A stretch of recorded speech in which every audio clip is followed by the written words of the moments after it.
everybody. Hey, good to see you. Hello, hello, hello. Hello, hello, hello. Good to see you. House racist. Well, remains to be seen. I'll give him a chance. Drop Spindle. Good to see you. Hope you're doing well. Scrappy Cam. Are you a fan of lupus? Who isn't in this day and age? After all, it's done for us. Wet Siggies. Monkey Trump. Guppy Fish. I like the picture of your cat today. Captain Morgan. Good to see you. Creme de la creme. Crispy waffles. Is House going to be out of a job now that you cured cancer? Well, the show's from, I did cure cancer. That's what I've been so busy curing cancer. Can you play Minecraft? That's a great question. And the answer is yes, 100%.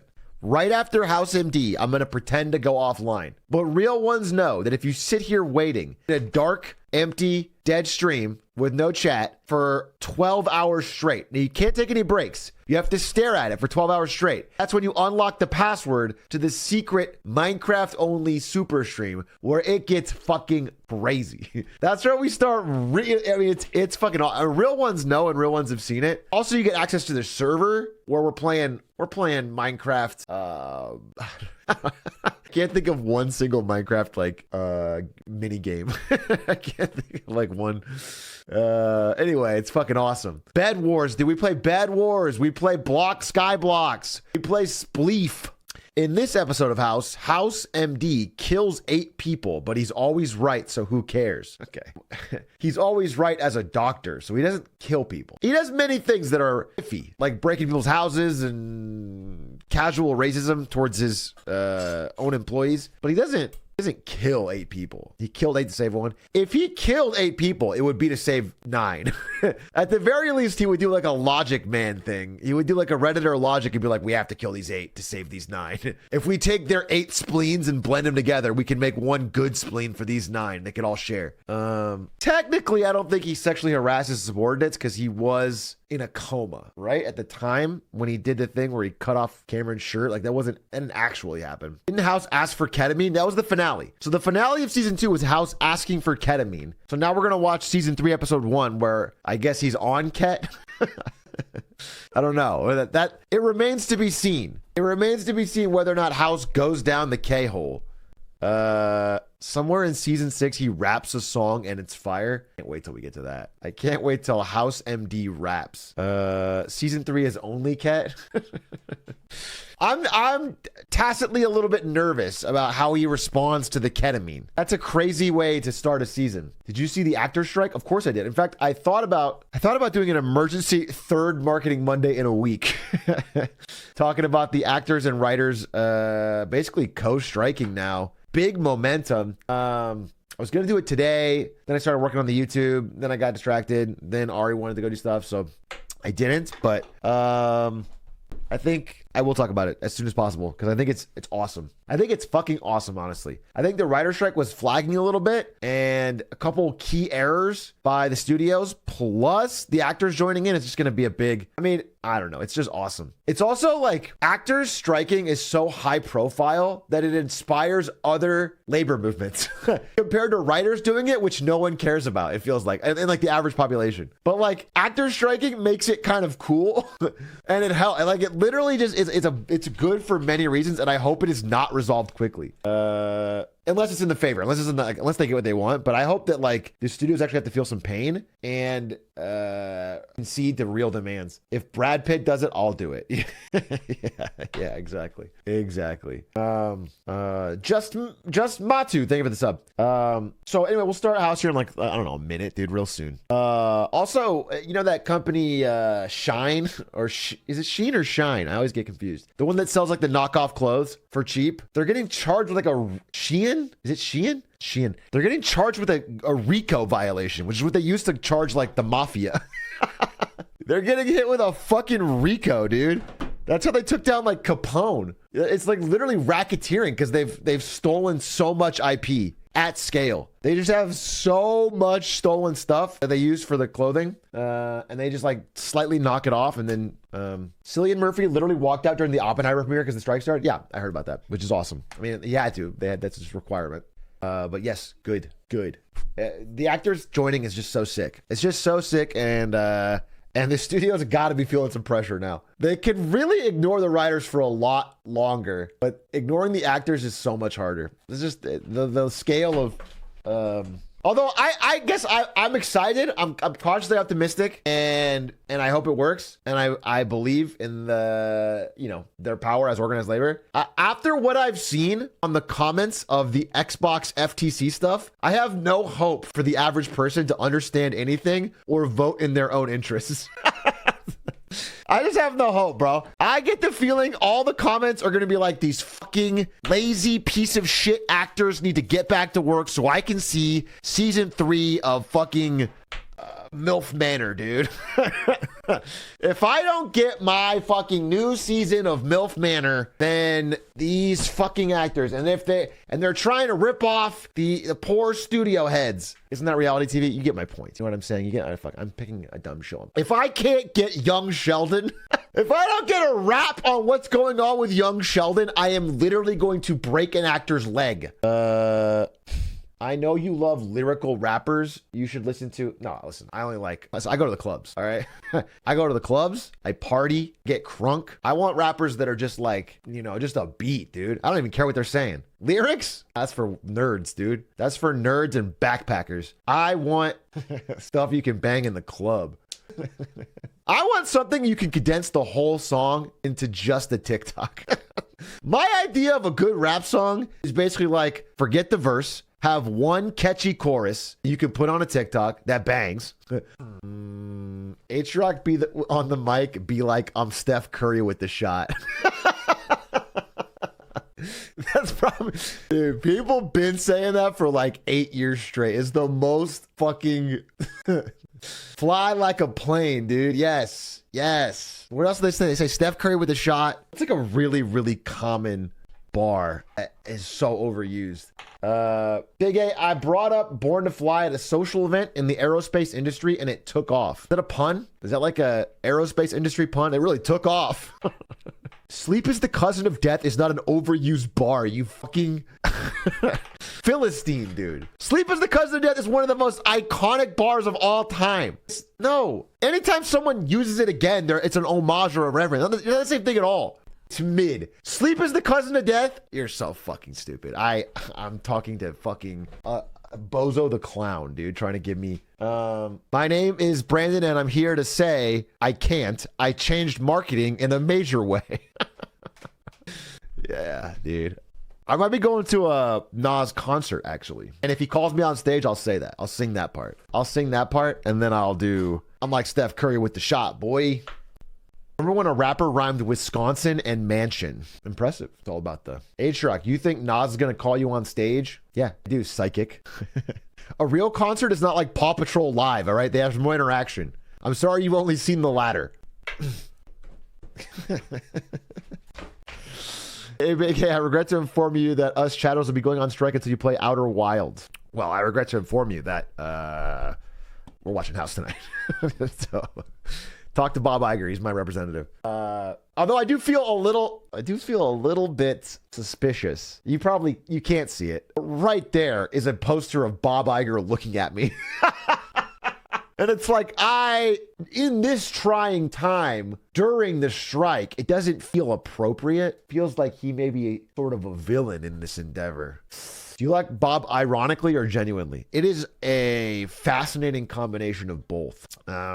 I did like his book. I do think that he made some smart choices, especially compared to his predecessor, Michael Eisner. I have liked Bob Iger's second tenure much less than his first. That's what I'll say. Fishy-ish, thank you for the 14 months. Any new book recommendations? I am reading a fiction book for the first time in a while. I'll show you. It's called The Wager, a tale of shipwreck, mutiny, and murder. It is this. This is the first book I'm reading that's it's actually fiction in a while. I'm very early into it, but I like it. The Hungry Caterpillar Pog. Yeah, I'm actually reading fiction lately. I've been super into this fucking underground series called Clifford. It's fucking crazy. You're not gonna, dude, it'll blow your mind. Honestly, prepare your psyche, because this dog is fucking big. It's way bigger than you think and way redder. Way redder. Y'all heard about Harry Potter? Shit's fire except for the author. I'm unironically, I still liked Harry Potter. I'm a millennial. It's in my blood, dude. The wager is nonfiction. No, it's not nonfiction, is it? This is a real story? You're joking. Holy shit, it is non. That makes it so much cooler. Wait, I thought for sure this was fake. That's so cool. Wow. That's funny. I'm looking, I don't want to spoil myself, but I'm looking at some of the reviews and they're all like, it reads like fiction. A masterclass in storytelling. That's so funny. Wow. Interesting. So I haven't read any fiction. Fuck yeah. Does anyone have a fiction recommendation? Because I do want to read. I wonder if it's, here's the thing. The reason I got that book was because I was looking for a fiction book, because I heard that if you read nonfiction before bed, you have a tougher time falling asleep. But if you read fiction, you can fall asleep faster. And this is probably complete bullshit, but like it's sort of true for me. When I read like a business book, I'm like thinking in bed. But when I read like, I don't know, I used to read Red Rising, I would fall asleep after I'm done. So I'm looking for like a good fiction book. You would love Diary of a Wimpy Kid. Wow. No, I wouldn't, because I couldn't even relate. I love Red Rising. Red Rising's base, dude. Red Rising rules. Ender's Game. I don't want Ender's Game. Listen to fiction audiobooks with a sleep timer and you'll be out like a light. It's a good idea. The Five Nights at Freddy's book series. After 30, you cannot get in bed and put on the Five Nights at Freddy's book series audiobook to fall asleep. Okay? That's a rule. It's not my choice. I just can't do it. The Giver is so good. You guys... You guys are all recommending me like required reading books for 14-year-olds. Please give me a book that is not assigned in school for a fucking 7th grader. I read these books. Red Rising. Red Rising is the only book that I said that I've already read for fiction. It's the only example that would make no sense, and you suggested it. Thank you very much. Great Gatsby goes crazy. Yeah. Slaughterhouse 5. Catcher in the Rye. I get the joke, Spectacor. I get the joke. I actually explained the joke, and then you fed into it by doing it 3 more times. In case you were wondering whether I get the joke, I'm the one that started it by setting it up. If you guys list more fucking... I didn't know if it was an American thing. They're all American things, all right? Unless it's a fucking pop star and it didn't come out of Canada, okay? There's no good books from Canada. Dude, I don't even know if you guys have paper up there. Gilgamesh. Madge. Oh, he's Madge. The History of Yarn. House of Leaves. White Fang goes crazy. The Bible is from Canada. Wouldn't the world be different if Christianity had started in Canada? If the Bible just had like a bunch of Canadian aphorisms in it. Read One Piece. It has pictures, poggies. I have no intention of reading a fucking manga. I literally just ordered Red Rising because of this conversation. Give me a little background on yourself. Here's the deal. Red Rising is one of those class of books that I call, I don't know, power fantasies. People love them. Name of the Wind is another great example where they're fun because the main character, it's like it's a better executed fan fiction, to be honest, because the main character is too strong. They're too strong. Yeah, it's like anime. Anime's similar to that too. So like you have to know going in, it's not like a fucking world-changing book. But the opening to Red Rising legitimately made me cry. The beginning, I just want to sell you guys on it a little bit, so I'll give you a very minor spoiler. I think it's on the back jacket. The premise to Red Rising is that there's a bunch of like poor miners deep underground working on Mars, and they live in like these hovels, and they're in this fucking ramshackle town, and they work all day, and they think that they are the first wave of people sent to colonize Mars. And so they have this idea that like, hey, we're going to work our whole lives on this, but one day we'll be able to save Earth because they can come here and make it livable. But it turns out that happened like 2,000 years ago. And they've just been kept in the dark underground, and everyone on top of the surface is living great. They just work kind of like, that's the whole idea. And so, you know, it's them sort of building up to a possible revolution. That's not really spoilers because they literally tell you that in like the first, I don't know, very quickly. So that's anyway, it's a very cool premise. And then the main character is just kind of like a Giga Chad, to be honest. Even though he like has quote unquote flaws, they're not. If you ever read there's a book called In the Name of the Wind that a lot of people will highly recommend it. It's a great book. And the main character, the entirety of the book is like so well written. Just beautifully designed worlds, really interesting. But the main character, like all he does is just fall around and everyone wants to have sex with him. And he's like a Skyrim character. Everywhere he goes, people like make him the fucking Dragonborn. And he's the head of the Thieves Guild and the Mages Guild and everything he does is fucking amazing. And everywhere he goes, everyone's like, wow, you're so cool. And so it's like a problem if you look at the book objectively, but when you're reading it, it's just fun. It's like a fun. The first Camp Rock movie, the motif is just poor shaming. I could be wrong here. Is Camp Rock like a Disney Channel original movie? When I suggested you give me fiction books, you recommended me to watch a Disney Channel original movie about poor shaming. There's a novelization? You're fucking joking. Camp Rock the book. Holy shit, there is. There's a novelization of the Disney Channel film Camp Rock? That's fucking crazy, dude. Look at this. With 8 pages of photos of the stars. That's crazy. Aragon series is something I recommend. I've read Aragon. I will be honest with you, and this is a tough pill to swallow because it sounds like you're a huge Aragon fan. I loved the first Aragon. I think I liked This is the next one, and I thought the third one was bad. I think it got worse every time. I think it got worse every time. I don't remember the exact order. I read them a long time ago. But the first one, I was really into. As a 12-year-old, I participated in a forum dedicated to hating Aragon. You were a hater that early? You were at 12 years old thinking the internet needs to know that I fucking hate Aragon? Don't Giga Chad that. You guys Giga Chad all the wrong things. You guys have it's toxic. It's toxic what you're doing. Not even toxic masculinity, toxic Twitch-alinity. Not alinity. He's fine, except for the cat.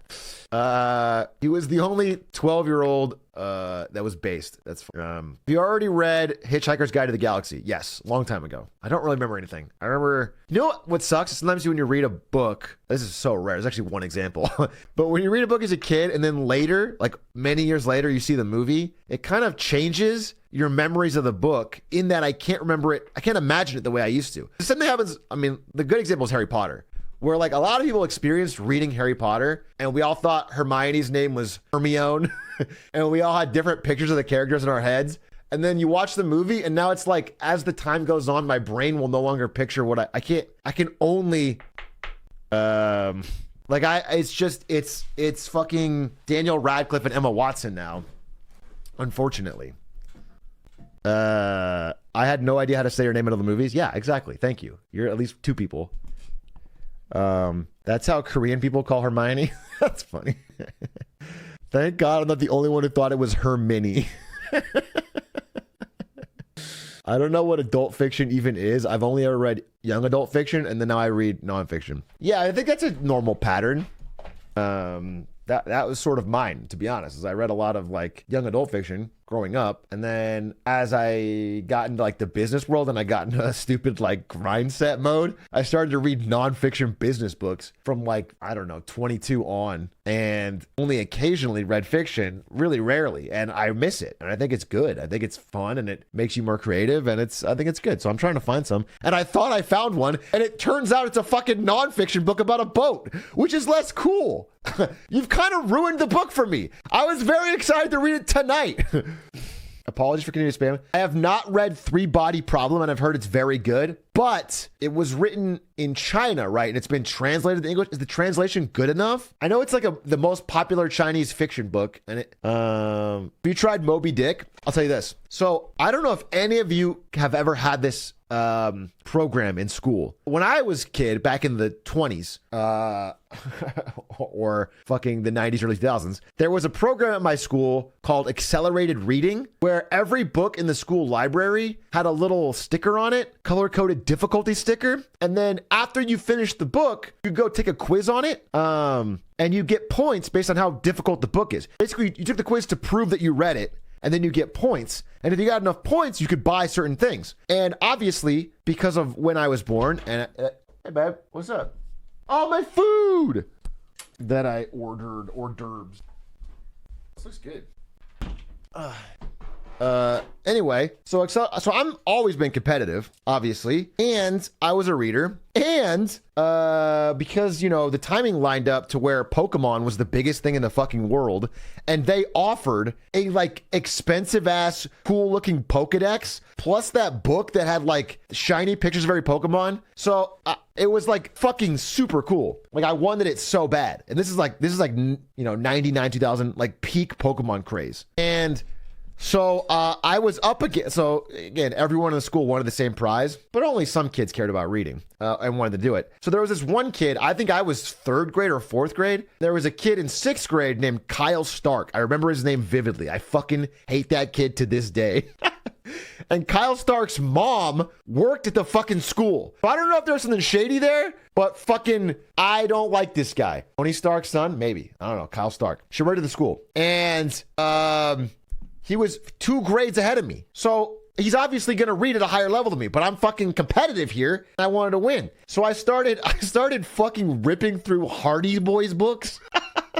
You guys know the Hardy Boys is like pretty short mystery books that had great ROI. They had the great points to difficulty ratio. Like you could read them fairly fast and all the quizzes are like, what was the twist? And like, I don't know. It was like, it wasn't too hard. So I start cranking out points, but then the deadline's approaching and I realize that I'm not going to win or I'm like right behind. It's like Kyle Stark. They posted the thing. It's Kyle Stark number 1, me number 2. And it was like a pretty cool thing for me, like, because I was younger. My teacher was like giving me props or whatever. And so last second, I found a copy of, like, I found Moby Dick in the library. It was the only book in the whole library that had the orange sticker, which meant like super hard. And it was worth like a gazillion points. It was like my last chance to like get the fucking one up on Kyle Stark was to read and do the quiz on Moby Dick. And I tried, but it was impossible. I'll just be honest with you. A fourth grader did not enjoy and read Moby Dick. So I tried. And then basically what I did was I was like trying to like just like flip through it, figure out some main plot points. And then I took the quiz and I kind of like bombed it. But I didn't bomb. I did like okay. I did like okay. Like I think I low key, like I had the book over here. I just closed it and I did the quiz. Whatever. It was not really understanding the book. I got enough points to get within striking distance. So last second to push me over the top, I went to the I don't know, toddler section of the library, and it was literally like Clifford. It was like 5-page books that were worth 0.5 points. But it turns out that like that's basically cheating. If you have a 0.5 point book and the pages, there's like 8 words, the quiz is like, and also the quizzes are so obvious for those level of books. So I just started spamming them and I got, I don't know, 14 points that way because I didn't have time to read another book, and I won. I got to first and I was celebrating and I was super pogging and my mom was happy and she was like pogging and it was really cool. And then Kyle Stark's mom, who worked at the school, complained. They like looked at my points and they were like, this is below your reading level. It doesn't count. And they took my points away. And my mom was so fucking mad. I remember my mom was so furious. She was so mad. They like took my points away and took me off number 1 down to number 2. And then Kyle Stark got first pick of the prizes and took the Pokedex. And I was fucking pissed because like there was no rule against it. They just like, yeah, you're not reading level. So not in the spirit of the competition. Fuck you. You didn't tell me that. I also read Moby Dick, by the way, not well. So that's a core memory for me. I've hated that kid and his mom ever since, dude. They didn't fucking let me play. Maestro is a 1989 novella written by Peter Goldsworth. Dude, don't copy paste something. Tell me if it's good or not. If you like fantasy, The Way of the Kings by Brandon Sanderson. That's the only thing Stans has ever consistently recommended me for as long as I've known him, over a decade. Stans has recommended me Way of the Kings by Brandon Sanderson, or just Brando Sando in general. He keeps telling me to read Brando Sando, and I just don't want to, but I might like it. Like, I'm not lying. I don't know anything about it. I just not about it. It's like there's really only room for one great Brandon author, and I've already taken that spot. So like, why would he try to move in on my territory?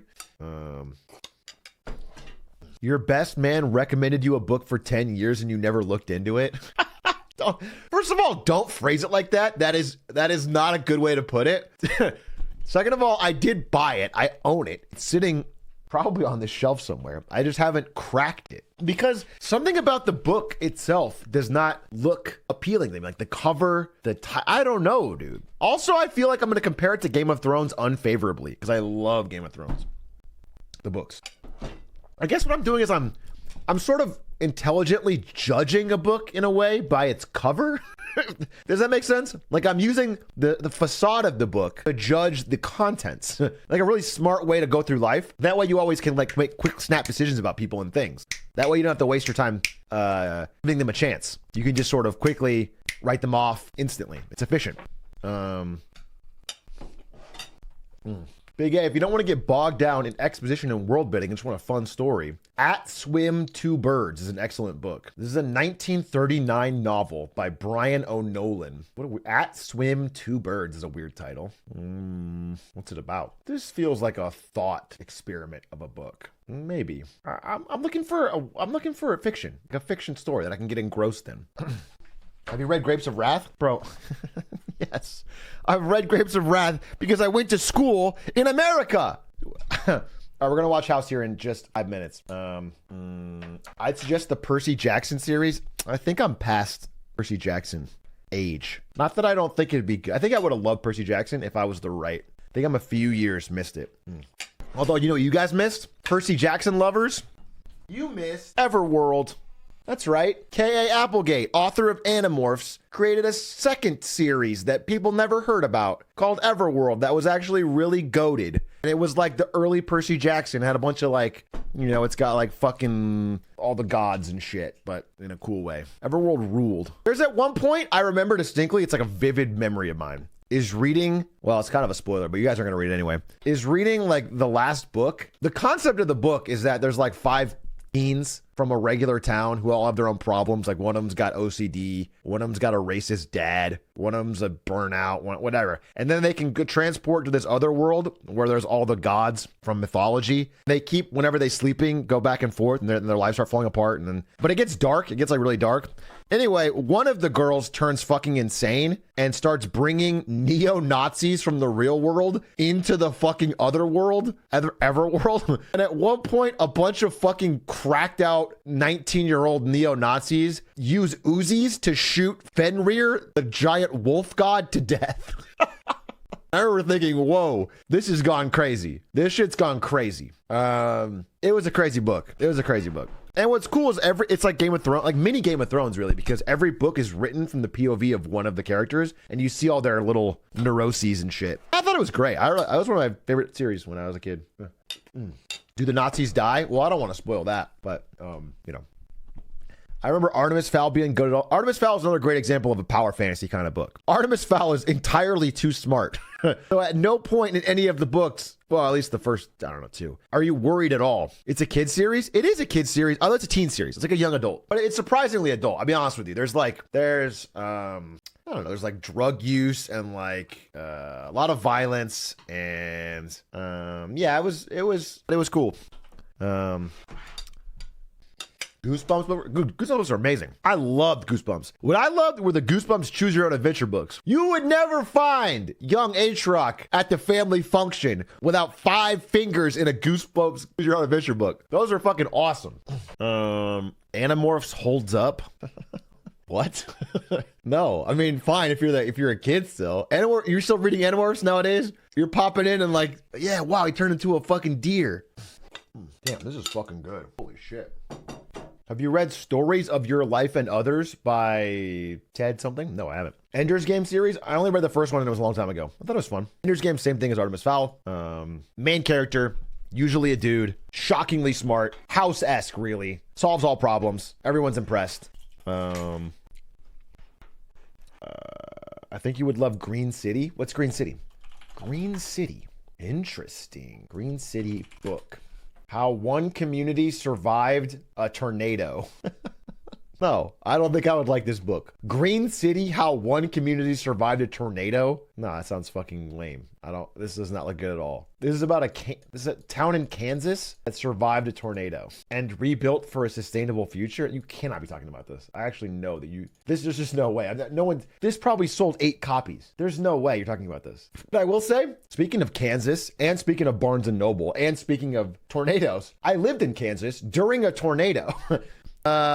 When the movie Day After Tomorrow came out, I swear to God, this story is 100% true. The movie Day After Tomorrow, Jake Gyllenhaal, there is a scene in that movie where 2 tornadoes touch down in Los Angeles and start tearing it up. And during that scene, my hand to God, during this scene, the tornado siren went off in fucking Leavenworth, Kansas. And we in the theater thought it was part of the movie until the lights came on. They pulled us out of the theater. We had to go across the street to a Barnes and Noble and sit in the bathroom. 100%. That is exactly what happened. I told the story before, but this is 100%. It's a fucking crazy, crazy thing to have. It's a 4D experience. How old were you when you lived in Kansas? 'Cause I was born in Leavenworth. I lived in Kansas for 7th grade. So I think it was 18 for... No, I was in Kansas and whenever that movie came out. When did that movie come out? Day After Tomorrow release date. 2004. Perfect. That tracks. Yeah, 04. That was 04. You might like Jade City. We're gonna start house here in a second. Sorry, I'm actually having fun talking about this. And also I'm eating my food. Jade City. This book is about 4 siblings from rival clans who battle for honor and power in an Asia-inspired fantasy metropolis. One of the top 100 fantasy books of all time. Interesting. Could be cool. Read Holes. I love Holes. Oh, straight up. I think Holes is such a great book. I think Holes might be my single favorite fiction book as a kid. Is that crazy? Like for kids. I thought that was a great book. And it's one of the rare movies that doesn't disappoint. I still like the book more than the movie, but the movie was great. Ari loves the Holes movie. Read Scythe by Neil Shusterman. Maybe. Why would I? What? You didn't sell me on it. You just said read Scythe. Scythe book. What's it about? Wow, it has a lot of good reviews. Oh, but it's a young adult novel, bro. Okay. In Scythe, it's a future where disease, death, and unhappiness have been virtually eliminated, okay? Except for, I'm assuming, some kind of contest where teens have to fight each other. Like every single young adult novel released after 2012. Am I correct? Notable exception to the Thunderheads rule is the Scythedom, a group of humans whose sole purpose is to replicate mortal death in order to keep population growth in check. Interesting.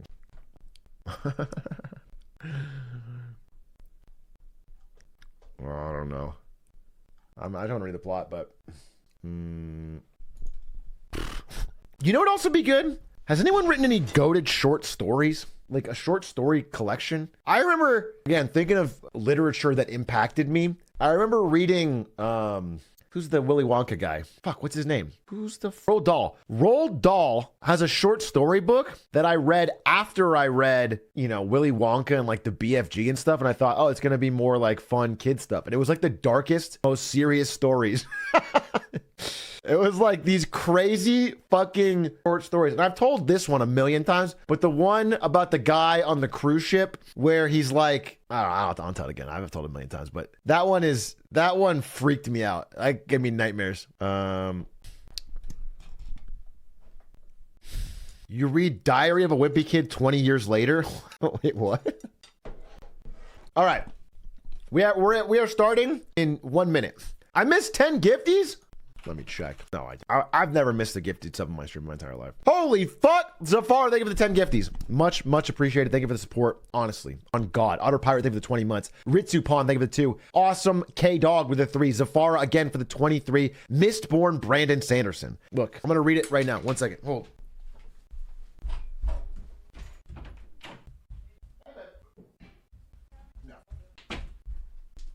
Look at this. I got it, all right? I fucking got it. Mistborn. I bought this at Stan's recommendation, and I just haven't cracked it. How about I read The Well of Ascension right now? I'm gonna read it like the speed reader from Nigeria.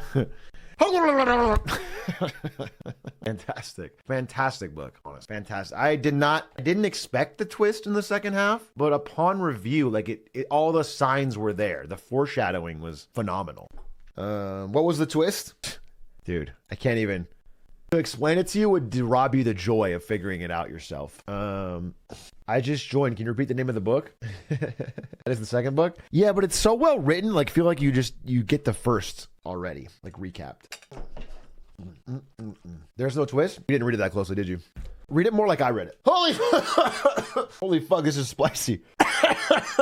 Holy shit, this is spicy. Ugh. Dude, I always order Thai food too spicy because I want to prove that I like spice, which I do. But Thai food's the only one where they really fucking mean it. It's the only one where it still gets me. Fuck.